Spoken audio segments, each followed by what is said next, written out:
함께 보실 하나님 말씀은 신약 성경 마태복음 13장입니다. 4월 13일 마태복음 13장을 읽는데 13장은 58절까지 길게 되어 있어서 다 읽지는 않고요. 1절부터 23절까지 말씀을 함께 공독하겠습니다. 마태복음 13장 1절부터 23절까지 말씀, 신약 성경 20면 전후를 보시면 되겠습니다. 1절부터 함께 공독합니다. 그날 예수께서 집에서 나가사 바닷가에 앉으심에 큰 무리가 그에게로 모여들거늘 예수께서 배에 올라가 앉으시고 온 무리는 해변에 서 있더니 예수께서 비유로 여러 가지를 그들에게 말씀하여 이르시되 씨를 뿌리는 자가 뿌리러 나가서 뿌릴새 더러는 길가에 떨어지매 새들이 와서 먹어버렸고 더러는 흙이 얕은 돌밭에 떨어지매 흙이 깊지 아니하므로 곧 싹이 나오나 해가 돋는 해에 타서 뿌리가 없으므로 말랐고 더러는 가시떨기 위에 떨어지매 가시가 자라서 기운을 막았고 더러는 좋은 땅에 떨어지매 어떤 것은 100배 어떤 것은 60배 어떤 것은 30배의 결실을 하였느니라. 귀 있는 자는 들으라 하시니라. 제자들이 예수께 나와 이르되 어찌하여 그들에게 비유로 말씀하시나이까? 대답하여 이르시되 천국의 비밀을 아는 것이 너에게는 허락되었으나 그들에게는 아니 되었나니 무릇 있는 자는 받아 넉넉하게 되되 없는 자는 그 있는 것도 빼앗기리라. 그러므로 내가 그들에게 비유로 말하는 것은 그들이 보아도 보지 못하며 들어도 듣지 못하며 깨닫지 못함이니라. 이사야 예언이 그들에게 이루어졌으니 일렀으되 너희가 듣기는 들어도 깨닫지 못할 것이요 보기는 보아도 알지 못하리라. 이 백성들의 마음이 완악하여져서 그 귀는 듣기에 둔하고 눈은 감았으니 이는 눈으로 보고 귀로 듣고 마음으로 깨달아 돌이켜 내게 고침을 받을까 두려워함이라 하였느니라. 그러나 너희 눈은 봄으로 너희 귀는 들음으로 복이 있도다. 내가 진실로 너희에게 이르노니 많은 선지자와 의인이 너희가 보는 것들을 보고자 하여도 보지 못하였고 너희가 듣는 것들을 듣고자 하여도 듣지 못하였느니라. 그런즉 씨 뿌리는 비유를 들으라. 아무나 천국 말씀을 듣고 깨닫지 못할 때는 악한 자가 와서 그 마음에 뿌려진 것을 빼앗나니 이는 곧 길가에 뿌려진 자요 돌밭에 뿌려졌다는 것은 말씀을 듣고 즉시 기쁨으로 받되 그 속에 뿌리가 없어 잠시 견디다가 말씀으로 말미암아 환난이나 박해나 일어날 때에는 곧 넘어지는 자요 가시떨기에 뿌려졌다는 것은 말씀을 들으나 세상의 염려와 재물의 유혹에 말씀이 막혀 결실하지 못하는 자요 좋은 땅에 뿌려졌다는 것은 말씀을 듣고 깨닫는 자니 결실하여 어떤 것은 100배, 어떤 것은 60배, 어떤 것은 30배가 되느니라 하시더라. 아멘. 감사합니다. 오늘 함께 살펴볼 하나님 말씀은 마태복음 13장입니다. 우리가 어제 살펴봤던 마태복음 12장에서는 안식일에 대한 교훈과 또 표적에 대한 주님의 답변 그리고 천상의 새 가족에 대한 말씀을 살펴볼 수 있었습니다. 그리고 이어지는 마태복음 13장에서는 예수님께서 천국을 여러 가지로 비유하면서 천국이 어떤 것인지 설명하시는 부분이 나오는데 내용을 통해서 교훈받도록 하겠습니다.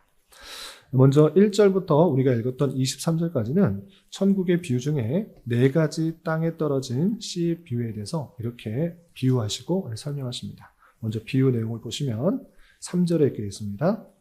예수께서 비유로 여러 가지를 그들에게 말씀하여 이르시되 씨를 뿌린 자가 뿌리러 나가서 뿌릴새 더러는 길가에 떨어짐에 새들이 와서 먹었고 더러는 흙이 얕은 돌밭에 떨어짐에 흙이 깊지 아니하므로 곧 싹이 나오나 해가 돋은 후 타서 뿌리가 없으므로 말랐고 더러는 가시떨기 위에 떨어짐에 가시가 자라서 기운을 막았고 더러는 좋은 땅에 떨어짐에 어떤 것은 100배 어떤 것은 60배 어떤 것은 30배의 결실을 하였느니라 라고 비유로 말씀하십니다.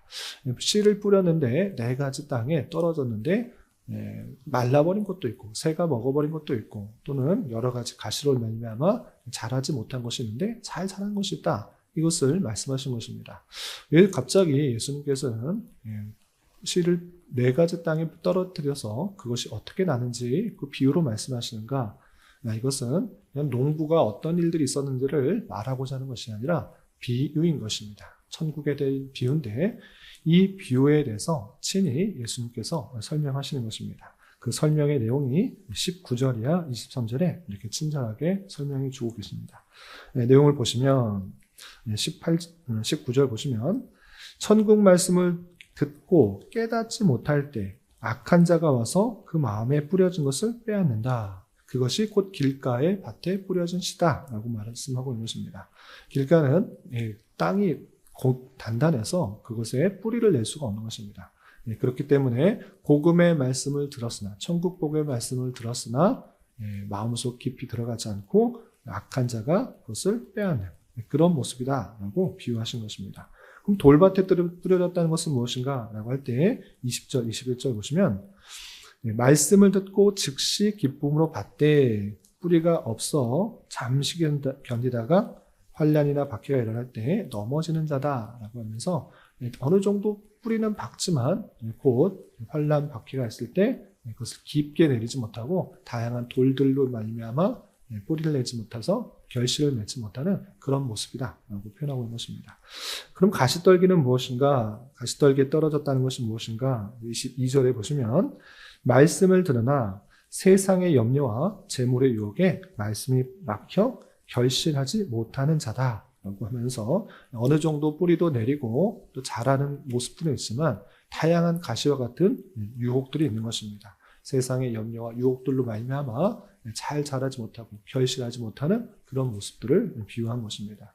그리고 마지막 좋은 땅에 뿌려졌다는 것은 23절에 말씀을 듣고 깨닫는 자니 결실하여 어떤 것은 100배, 60배, 30배가 되느니라 라고 하면서 좋은 밭에 떨어질 때만이 좋은 결실을 100배, 60배, 30배 맺는 것이다 이렇게 표현하고 있는 것입니다.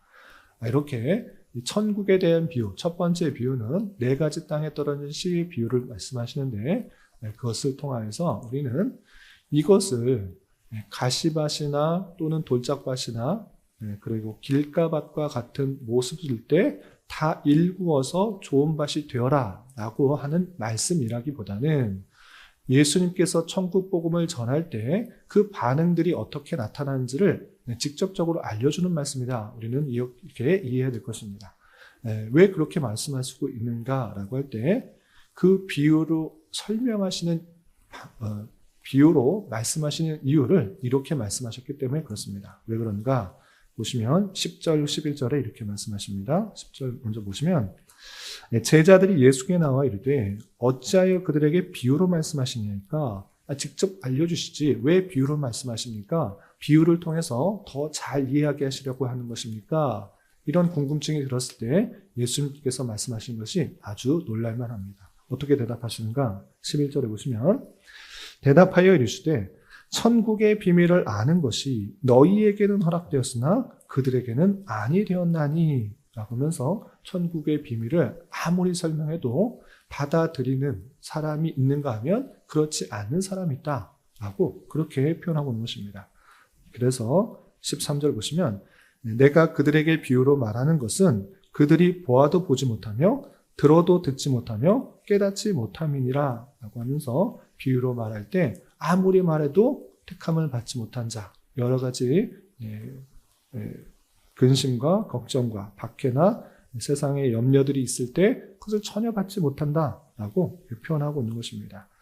그러면서 이 복음이 전파되었을 때 또는 비유의 내용들을 전파되었을 때 깨닫는 것이 복되다라고 16절, 17절에 직접적으로 말씀하고 계시는 것입니다. 그래서 16절, 17절 보시면 너희는 눈으로 보므로 너희 귀는 들음으로 복이 있도다. 내가 진실로 너희에게 이르노니 많은 선지자와 의인이 너희가 보는 것들을 보고자 해도 보지 못하였고 너희가 듣는 것을 듣고자 해도 듣지 못하였느니라 라고 하면서 천국에 대해서 그것을 보고자 했으나 그것을 보지 못하였는데 너는 예수 그리스도 주님께서 이 땅에 오심으로 말미암아 시작된 그 천국의 내용들을 듣고 보았다는 것, 깨닫게 된 것이 그것이 복되다라고 하면서 이 비유가 택함을 받지 못한 자에게는 가리워지는 것이 되지만 택함을 받아 그 내용들이 깨달아지게 되었을 때 결실을 맺고 많은 열매들을 맺는 것을 열매를 맺는 것으로 복되다 이렇게 말씀하고 계시는 것을 보게 됩니다.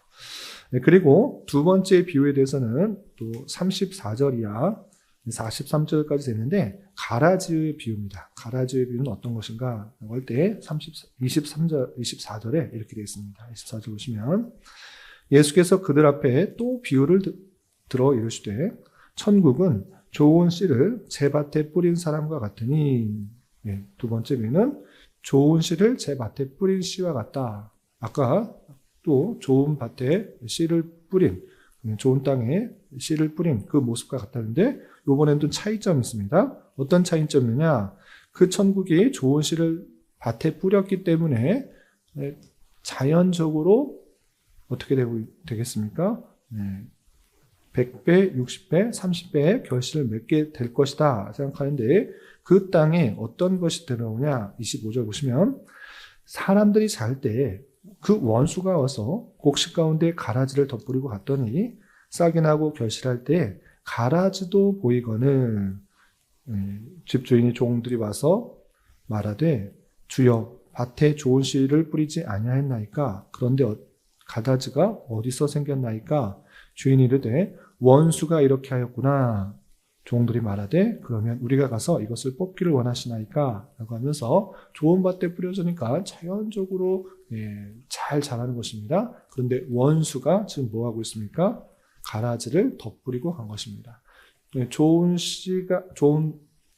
천국의 좋은 씨를 제 밭에 뿌려서 잘 자라고 있는데 가라지가 함께 나는 것을 통하여서 그 종들이 가라지가 났으니 다 그 쓸데없는 것이니까 뽑아 버리면 되겠습니까? 이렇게 물어보자 주인이 어떻게 말하는가? 29절에 가만두라.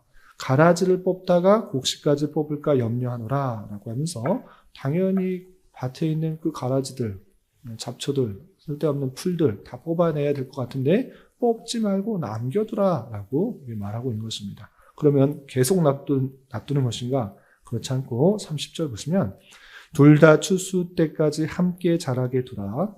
추수 때에 내가 추수꾼들에게 말하기를 가라지는 먼저 거두어 불사르게 단으로 묶고 곡식은 모아 내 곡간에 넣으리라 라고 말씀하고 있는 것입니다. 이 비유에 대해서 또 친절하게 이렇게 설명하시는 것을 보게 됩니다.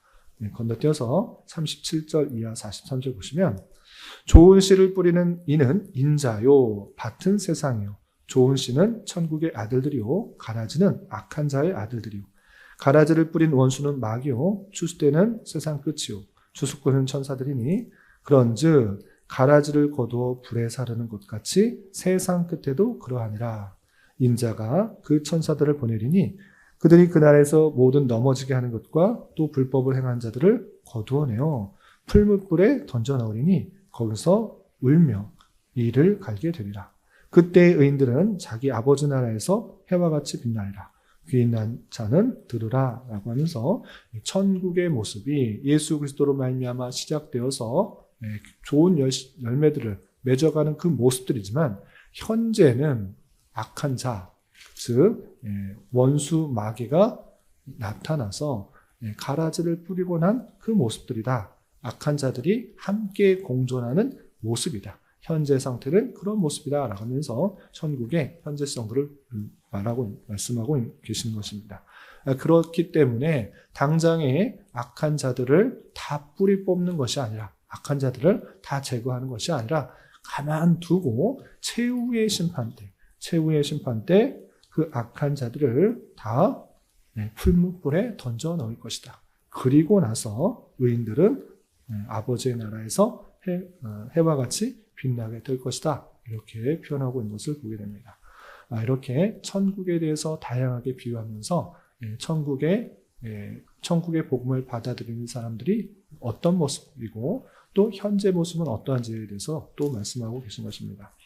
그리고 또 여러 가지 비유들이 있는데 32절에는 이런 표현도 있습니다. 31절, 32절 보시면 또 비유를 들어 이르시되 천국은 마치 사람이 자기 밭에 갖다 심은 겨자씨 하나 같으니 이는 모든 씨보다 작은 것이로되 자란 후에는 풀보다 커서 나무가 되매 공중의 새들이 와서 그 가지에 깃들이느니라 라고 하면서 천국을 비유하는 데 있어서 겨자씨와 같다. 겨자씨는 작은 씨인데 그것을 심었을 때 자라서 아주 큰 나무가 되어서 공중에 새들이 와서 가지에 깃들이게 된다. 작은 것이 아주 크게 된다라고 하면서 지금 예수 그리스도께서 오심으로 말미암아 그 복음을 듣는 그 소수의 무리들이 전 세계 가운데 소수의 무리들이 그 천국 복음을 경험하고 천국에 같은 천국이 시작된 그 모습들 가운데 있지만 이 나중에는 확장되어서 많은 사람들이 그 천국에 속하여서 살게 될 것을 이렇게 표현하고 있는 것입니다. 이른바 천국의 확장성에 대해서 말하고 있는 것입니다. 비슷한 의미로서 33절에는 이런 비유도 하십니다. 33절 또 비유로 말씀하시되 천국은 마치 여자가 가루 서말 속에 갖다 넣어 전부 부풀게 한 누룩과 같으니라 라고 하면서 누룩이 들어감으로 말미암아 그 가루 서말 속에 갖다 넣은 그 모두가 부풀게 된 것 같이 그 가루가 부풀게 된 것은 누룩으로 말미암아 부풀게 되는데 그 작은 누룩이 들어감으로 말미암아 그 가루가 부풀게 된 것처럼 천국은 작은 것이지만 이렇게 나중에 크게 확장되게 될 그 확장성에 대해서 비유로 설명하고 계십니다.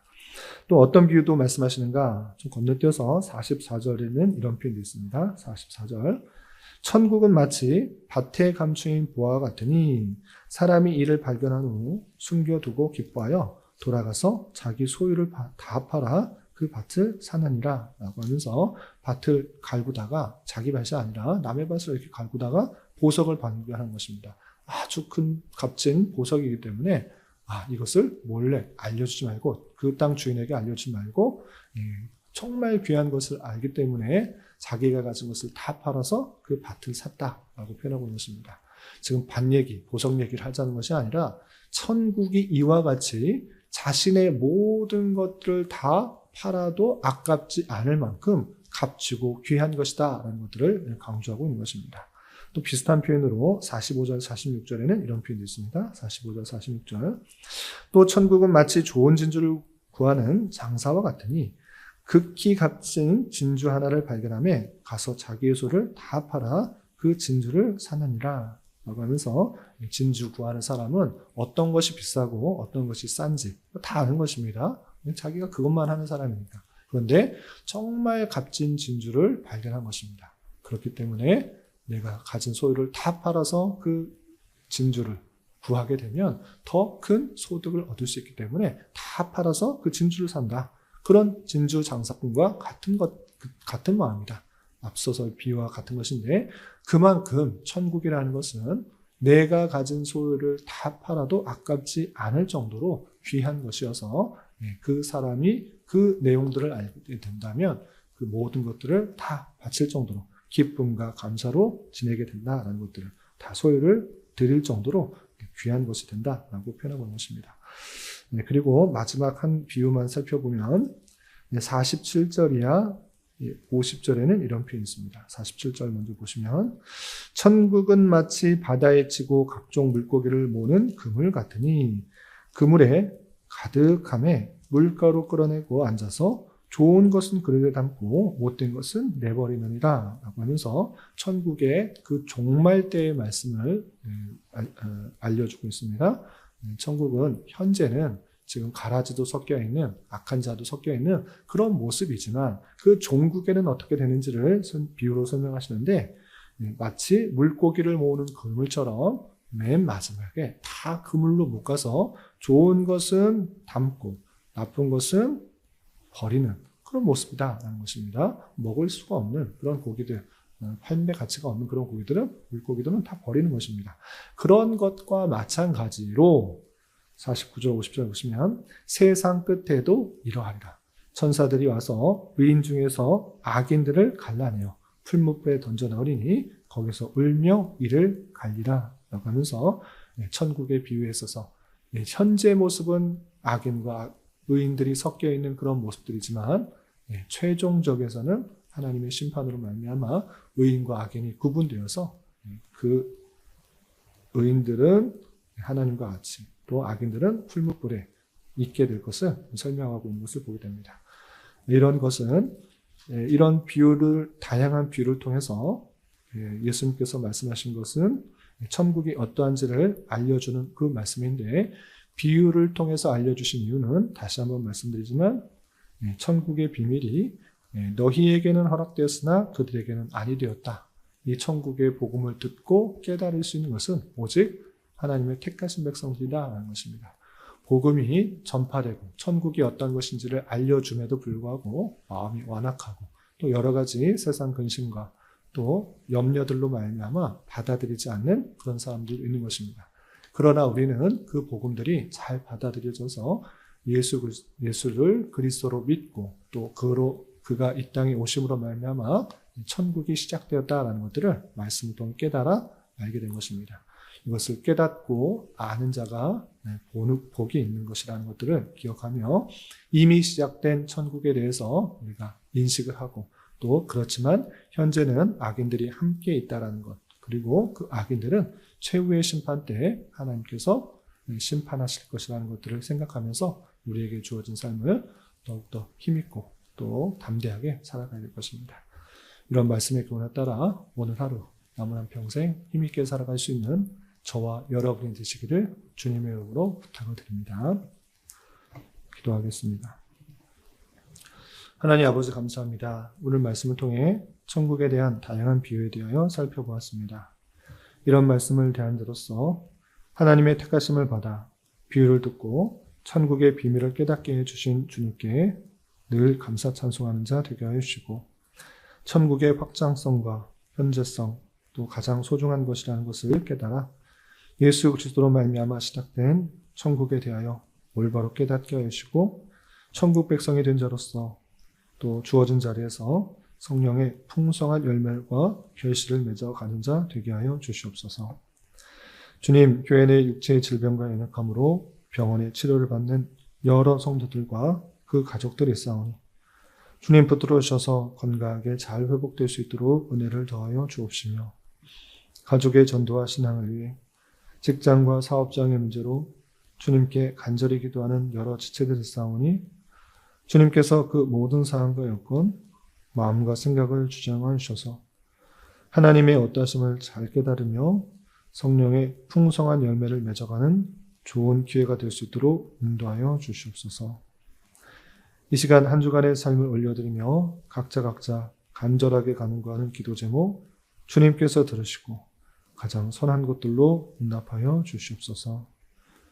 예수님의 이름으로 기도 올리옵나이다. 아멘.